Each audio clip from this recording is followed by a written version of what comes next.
brands really have to find that balance. I think they're overcorrecting right now around retail media. I mean, we saw budget shift about 40% of brands' investment around retail media, primarily online. I think we'll see a correction there, but I also think that's a huge value to brands because now retailers for the first time are hooked on that revenue stream. And for the first time, the brand is the client. And so they're going to continue to have to grow in the data they share and what they enable to keep those profit margins and to keep that revenue. So that's going to be really interesting to watch, especially over the course of this year. I think we'll see a kind of a balance and a correction there.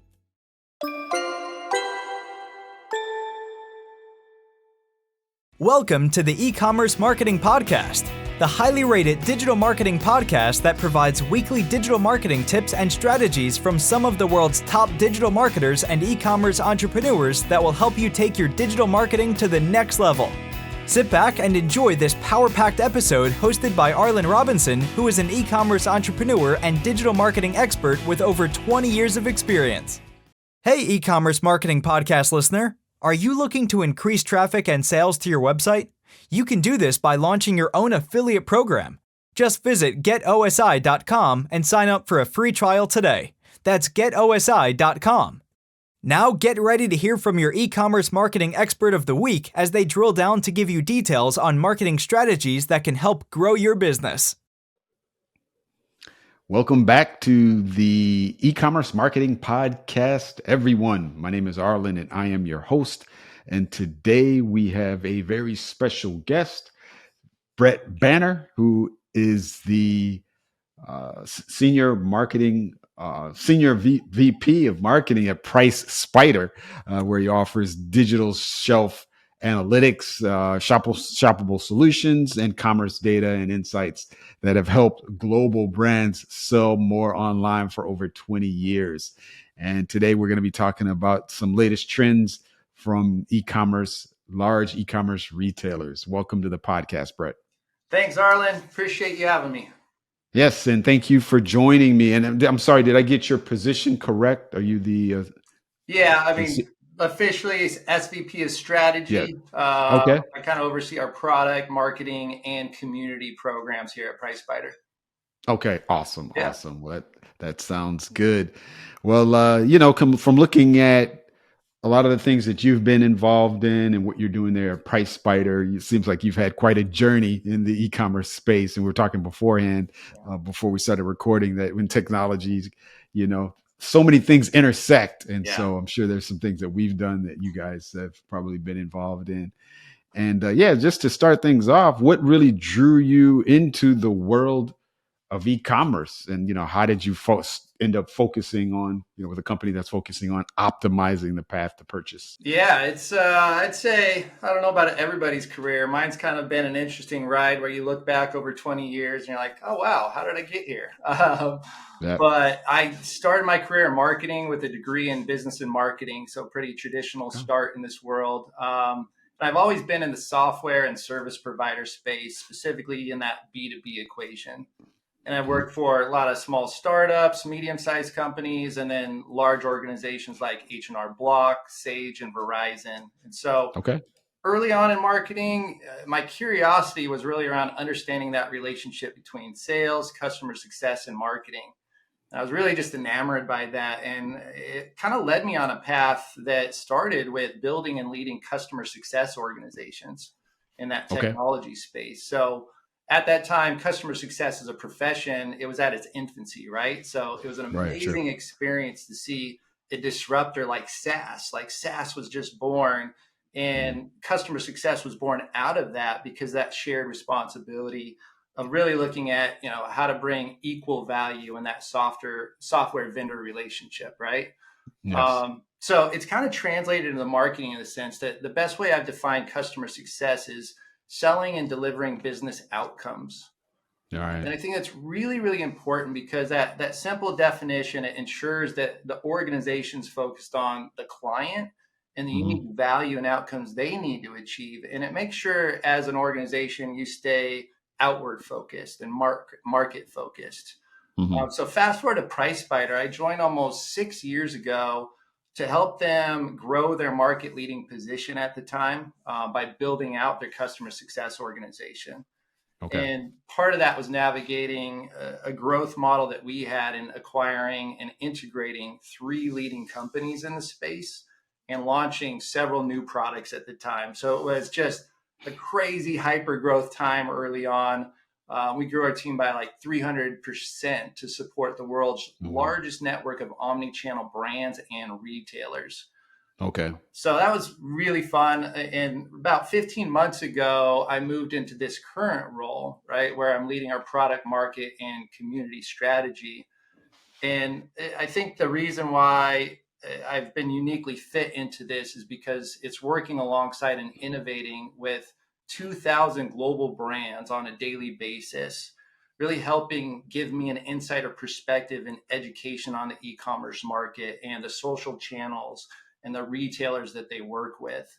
So now whether I'm on stage, on a podcast, doing a marketing campaign or building our community initiatives, it's kind of full circle where that focus comes back to delivering the right business outcomes for our clients. So really exciting times. And that's, so 6 years journey of understanding how to apply that to the e-commerce world. So compared to folks like yours, I'm an infant in this industry. Well, it's hard to say because everything in e-commerce, it's all fairly new when you think about kind of history of business itself. Oh, yeah. E-commerce is just a really kind of a sliver in providing products and services to the end customer. The e-commerce aspect of it was just another vehicle. Oh yeah. I think the thing that gives me hope is I was at a event in May in Chicago, a 30-year veteran in the space. We were all just talking, probably a group of about 100 people. He's like, look, I'm convinced that no one has the answers and we're all the experts because that's just how fast e-commerce moves. So that's kind of the exciting part as well is you're constantly learning. You never stop and you just have to adapt to the speed of commerce, which is crazy. Yeah, exactly. And I'm sure just even your journey has been fascinating. And I'm sure just in your short time of kind of being in an industry, you've seen a lot.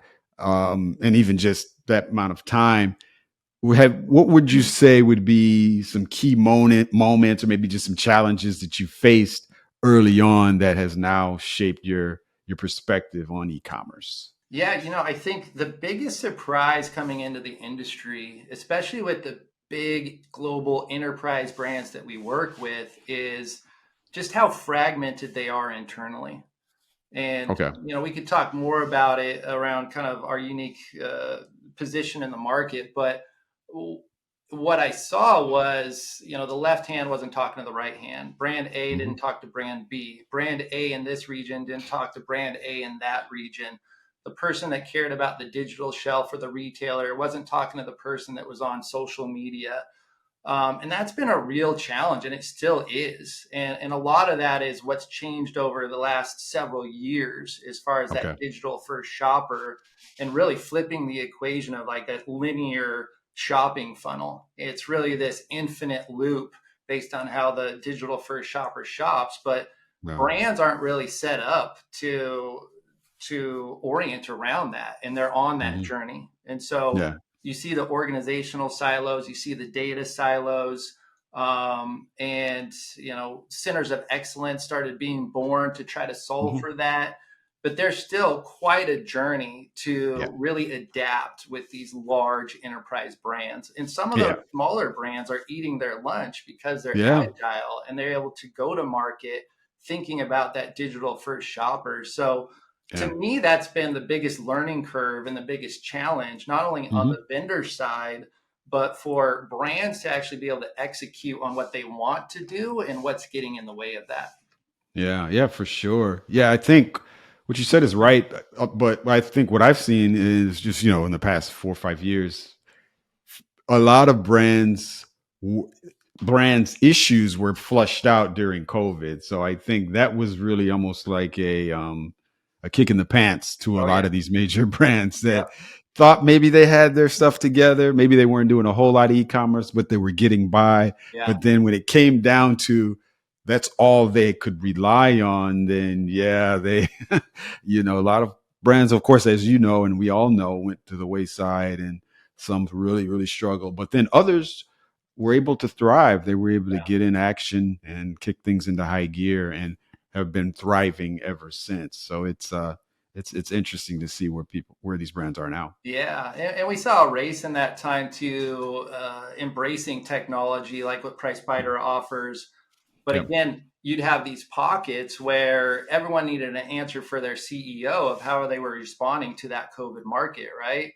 And so people were clamoring to go buy any and all technology. And I think it advanced our field, but it did actually create more of a chasm, because brand A is using this, brand B is using this. And when you're trying to have a consistent shopper journey, consistent, omni-channel data at your fingertips, it's kind of created some complexities now where people are there in the market, but how do we consolidate? How do we grow? How do we scale effectively? And so I think that's the journey that they're on now. Yeah, for sure. The key thing is journey there. Everything is always evolving. E-commerce is always evolving.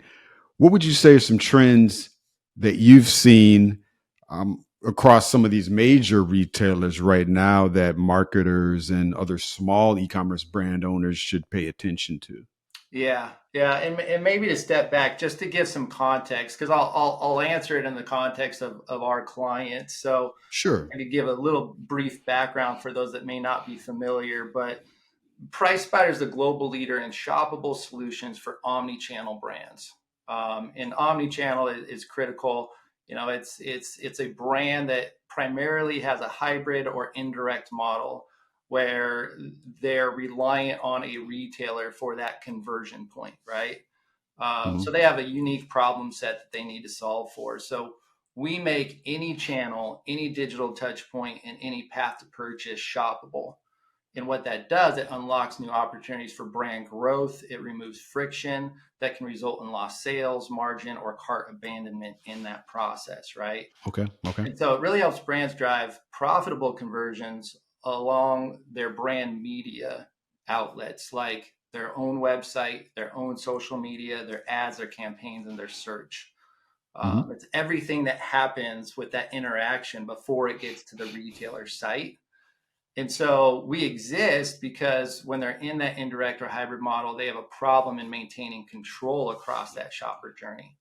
So we create those tailored shopping experiences for brands to control that shopper, where that product and retailer intersects. And it helps it bring discovery all the way through conversion, and then make sure they're following that to the retailer for critical audience, price, stock, conversion, and basket analysis, right? So we're working with over 2,000 brands across 18 industries, 90 countries, with a connected retailer ecosystem of about 32,000 retailers. So all the big box major ones that but really anything that's important to them from an e-commerce perspective, we're connecting those dots. So a little bit of a background there, but again, so the trends that we're seeing, how people are solving for what's next, that's the group of brands that we're talking about.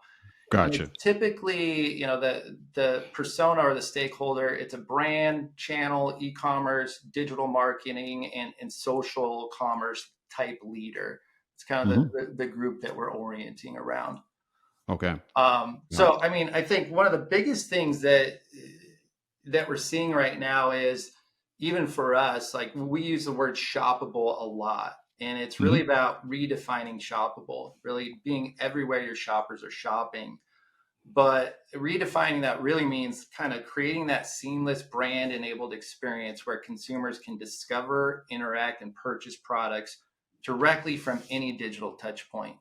Okay. Right. And so when you think about brand owned assets, there's probably 6 or 7 paths to purchase and digital touch points just on their website of why a shopper might go there, what they might be doing, and how I need to direct that traffic. Then you've got social commerce, obviously, social media. So many times you see that great ad where you have the discovery, but you don't know where to go, right? You missed on that conversion opportunity. So it's really about orienting around what that can mean to truly be shoppable for that digital first shopper. Really big piece for that brands are solving for. And again, smaller brands can be really nimble to kind of understand that, right? Yes. So really the tips that we talk about for our clients are, first start with that digital first shopper in mind. Major enterprise brands, one of the top things they're solving for is that digital customer journey that's driving a unified shopping experience. 81% of brands that we work with are actively solving for that. But their top challenges in doing that is understanding customer needs and preferences and adapting to changing consumer behaviors. So big thing for them to focus on. And really it's about, again, orienting around all media needs to drive all stages of the shopper journey. So I need to find balance between the focus I have in retail media, the focus I have on the digital shelf and channel management, and then what I'm doing with my brand media. And that's just a big piece that major brands are actively working toward right now. Yeah, I see that. It's we're at the infancy, I think, with a lot of these integrations that are happening, especially on the social commerce side of things, with the TikTok shop, and we have all of these other integrations that are allowing people to like you said, if you see an ad, to be able to just seamlessly drop it in a cart, check out, just a few clicks away from seeing that ad, whether you're on Facebook, on Instagram or whatever platform. So I think, it's coming. It's just, there's a lot of things, me being in the technology industry, know that there's, it's a process kind of tying all these things together, doing these integrations with these platforms, but it's coming across pretty quickly. Yeah, you mentioned TikTok. I mean, we're in the week of looming disaster, right? That's true. What's your prediction there? That's a good question. They, of course, they've said they're gonna just force the sale of it. I don't know. My prediction, and we've heard these talks before. This has been coming. This has been, I don't know. It's been the past 2 years. I think they've been talking about this. My guess is either way, it's not going away. That's where I think no matter what happens, whether, the current owner is able to keep it, whether somebody in the US gets it, I think it's not going anywhere just because of the amount of influence that it has in consumers. That's, I think, the bottom line. I think that's the main thing that business owners need to really focus on. All of the chatter that's kind of happening politically is, I don't know. It's to me, it's just a lot of it's a lot of hot air. I don't see, even if there is some type of transition, I don't see the site going down per se for any extended period. Just because, just as you and I know, any type of downtime is, that's monies, that's millions and millions of dollars lost in just minutes, and so the businesses behind it they're not gonna allow that to happen. They're not gonna just walk away from that. So I would just say, whatever happens politically, it's to me kind of a little bit of a sideshow. You just kind of get your popcorn together and see what's gonna happen. But other than that, I'd say I wouldn't worry too much about it. What's your take on it? Yeah, I mean, it's hard to imagine a world without TikTok. We could see, how users, influencers, brands, advertising is growing there. They're really, TikTok Shop is, again, showing the power of being where your shoppers are shopping and connecting and blurring the lines between that traditional funnel. And so you would expect maybe a little hiccup here and there, but somehow I can't bet on the fact that it's not going to be there long term and we're going to have that consistency. And for brand marketers and social commerce, it is so important right now. Like, that's one of the things that I'm seeing so many new ways that brands are leveraging social media, whether it's for their own campaigns or actually building their own communities. There's major global brands that have built new communities around their products that have more followership and, Mm-hmm. and more connections than their historical brands combined that have been around for 50 years. So You're right. there's so much you can do with that. But the one thing we're tracking and following is that the number one place for product discovery online, you'd probably guess it, is now social. Well, yeah. I mean, I see. I wish my wife didn't have social because, yeah, you're just scrolling through it. And that social Yes. really is where people discover products outside of being in store. Right? It's kind Mm-hmm. of like when I walk into Costco, I'm going to buy a kayak or something because it's Yes. there. Like, I guess I need this. It's what Exactly. social is doing, right? And so Mm-hmm. it's maturing with how people are going to buy in that format. Only about 11 to 14% of shoppers buy immediately, Yeah. but 80% do buy from product discovery eventually from that initial product discovery. A Yeah. lot of it then happens later at the retailer Mm-hmm. or at the brick and mortar. And so Yes. we're going to see that continue to condense. We're going to Mm-hmm. continue to see the buyer apprehension kind of dissipate, and more of the Arlens and Bretts of the world will it'll be a natural way that we buy. Yeah. And so, with 5.2 billion eyeballs and growing, that's Mm-hmm. the number one place where brands need to balance where they're going to pay to play with retail media or digital shelf or anything else versus this is where I control my destiny. And here's how I bring value to the retailer equation. Here's how I attract and build different audiences. And Mm-hmm. here's how I make sure that there's brand loyalty. And so social commerce, it's a big bet. We're all in. Yes. That's kind of what's next, even though it's been around forever. Yeah. Yeah. For sure. Yeah. It's really interesting when I'm thinking back about the evolution of all this e-commerce, even before e-commerce. Yeah, it's really so powerful because you talked about brand discovery and you were saying, you know, you wish your wife didn't have social because you get all of these ads that are popping up, and it happens to me. I see some things and I'm like, wow, you're exposed to stuff you never were exposed to, and then if you were to look back prior to e-commerce, say 20, 40 years ago, when the discovery of a brand or products was just newspapers, magazines, television. Yeah, there was the brand awareness. You could expose yourself to a particular audience. But the thing back then is there's a gap between that exposure into when they could Yeah. purchase it. They had to physically get in their car, go to these places. Or if it was, let's say, in a magazine, back in the days of the mail order, you had to call somebody, place that order, give your credit card information, and then it was shipped to you. So it was a big difference. I think the fact that it's just so much easier now has really accelerated things where people can just immediately, get something sent to them within just a couple of days after discovering that brand for the first time, which is Yeah. And really a some lot of powerful it stuff. is establishing trust with that shopper and Yes. social media. And if you're following a brand or there's an influencer there, trust is really important to, especially the next generation of buyer. It's interesting. There was a study with Gen Z, and again, thinking about product discovery, 80% plus of where they do their product discovery is on social and brand.com. I mean, as we know, they don't go into the store as much anymore, but even though we all prefer an Amazon or you name that retailer, we can't Mm-hmm. be blind to the fact that we could optimize the search on Amazon. We could pay for all their ads and retail media.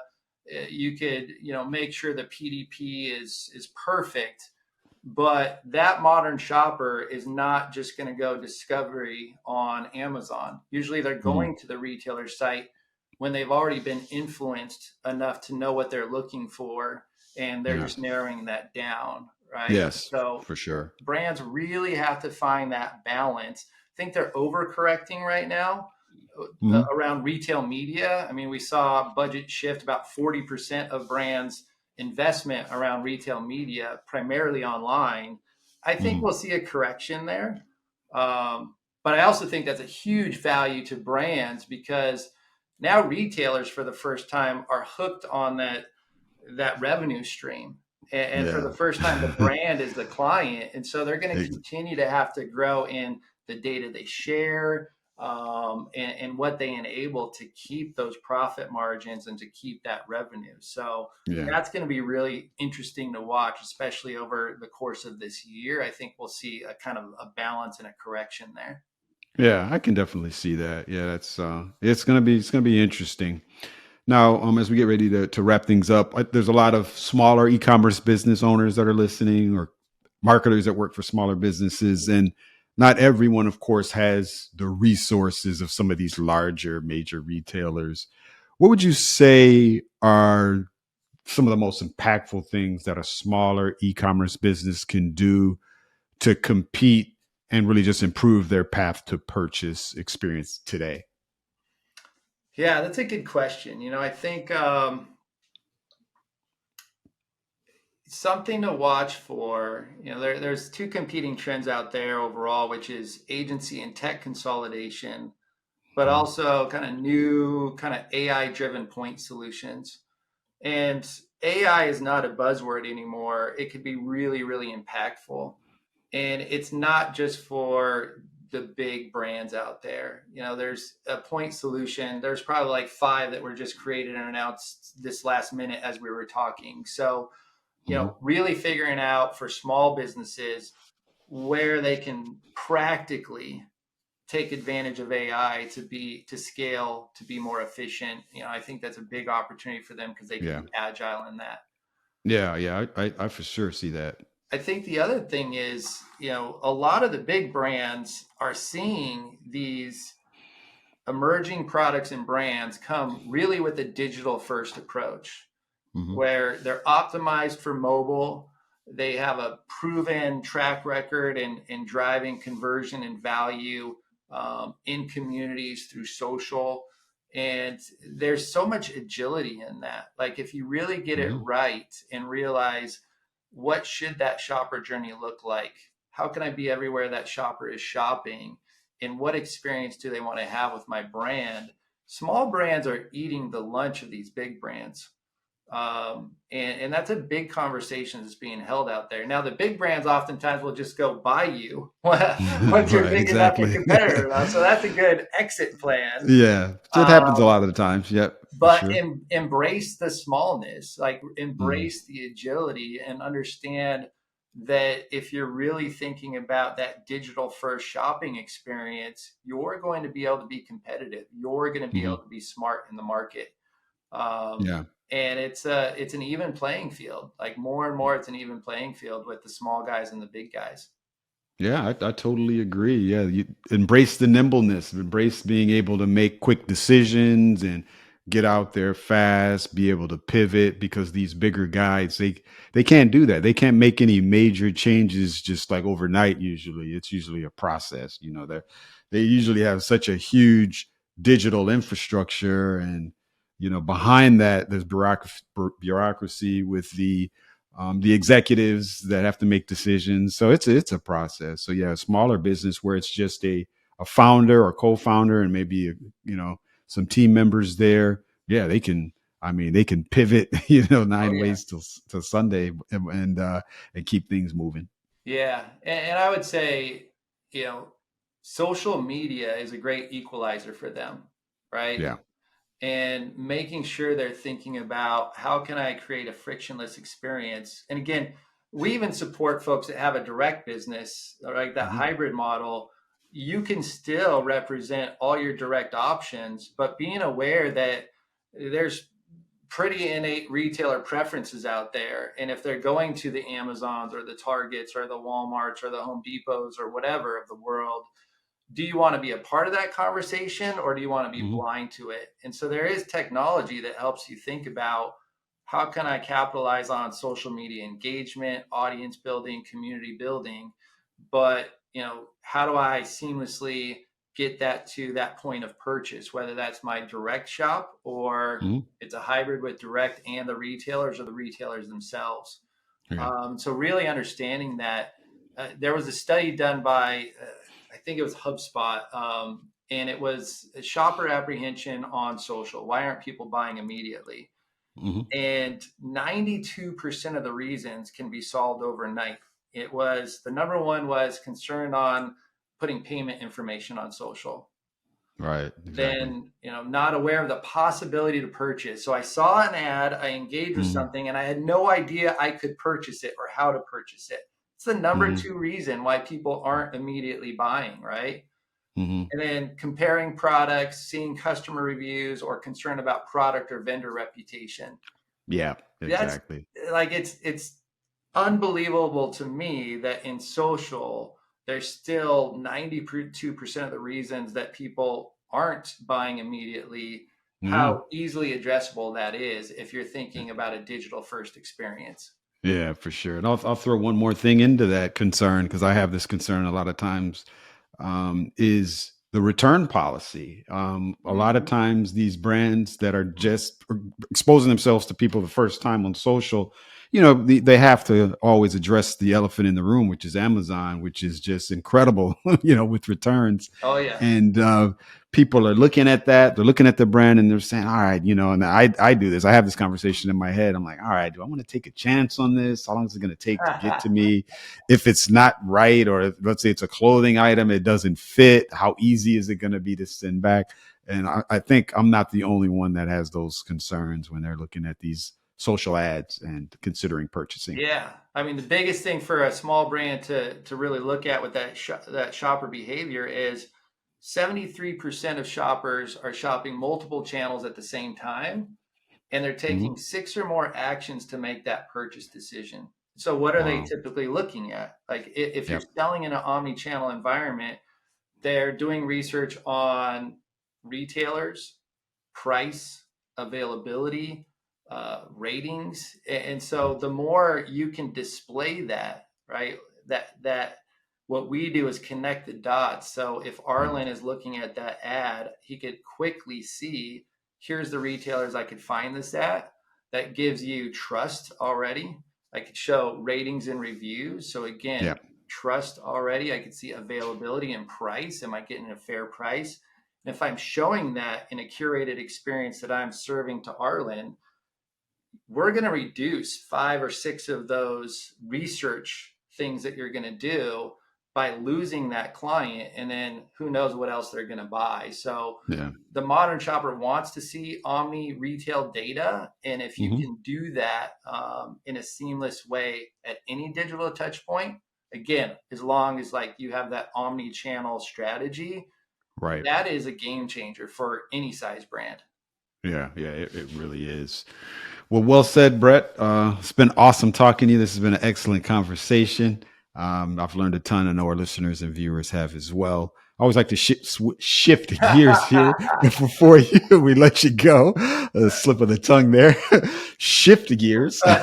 And just so our audience can get to know you a little bit better. On a lighter note, what would you say is something that might surprise our listeners? Any hobbies or hidden talents that we wouldn't expect? Oh man, I feel like a hidden talent and a hobby is that I've got 4 kids under the age of 12. So that's you got a boy, girl, boy, 12, 10, 8, 5. So that is, some people always think I'm crazy just for that fun fact. That's a fun fact, and I'm sure it's not too quiet in your household on any given day. It's not, but it's my world, and we love it. And we're all about camping, hiking, surfing, anything outdoors. That's the type of world we like to live in. So keeps it fun. Yeah, that's awesome. Well, thank you for sharing that. Yeah, I think when you have that many kids, you gotta keep them moving. You gotta keep them outside, and it's good that you're able to keep them active and involved in a lot of things. Because you don't want what do they say? If you're not too active, especially these days, there's a ton of distractions that can pull kids keep them busy. A million ways. Exactly. Yeah. So, that's awesome. Well, thanks for sharing that again. Lastly, for anyone that wants to learn more about PriceSpider or connect with you personally, what would you say is the best way for them to reach out? Yeah, absolutely. So please follow us on LinkedIn, either PriceSpider, look up Brett Banner on LinkedIn. We're both there. And I can connect you to other thought leaders we always have out there on social, just sharing good vibes. We're just trying to advance the industry that we all love when we do these events, when we're out there, when we're hearing from our clients. So that's number one. And then feel free to go to our website, www.pricespider.com. And you can learn more. And I'm happy to connect you with any resources we have here, whether it's our products and services, our huge community of partners and agencies out there, or just any of the circuits we're on at different speaking events and industry events. Okay, awesome. Thank you for sharing that. We'll be sure to have those links in the show notes as well as on our website so people can connect with you there. Well, once again, Brett, it's been awesome talking to you. We really appreciate you coming on the E-commerce Marketing Podcast. Nice meeting you, Arlen, and thanks for having me. Likewise. Thank you for listening to the E-commerce Marketing Podcast. If you've enjoyed this episode, be sure to rate, review, subscribe, and share it with everyone you know. Are you looking to take your digital marketing to the next level, but are tired of weeding through countless YouTube videos with unproven and untrusted marketing strategies? Well, we have the answer for you. The More Sales Every Month online digital marketing course. In this information-packed course, you will learn effective keyword research, link building, content marketing, and much more to attract and convert your site visitors into paying customers. Just go to moresaleseverymonth.com and sign up today for a low one-time fee.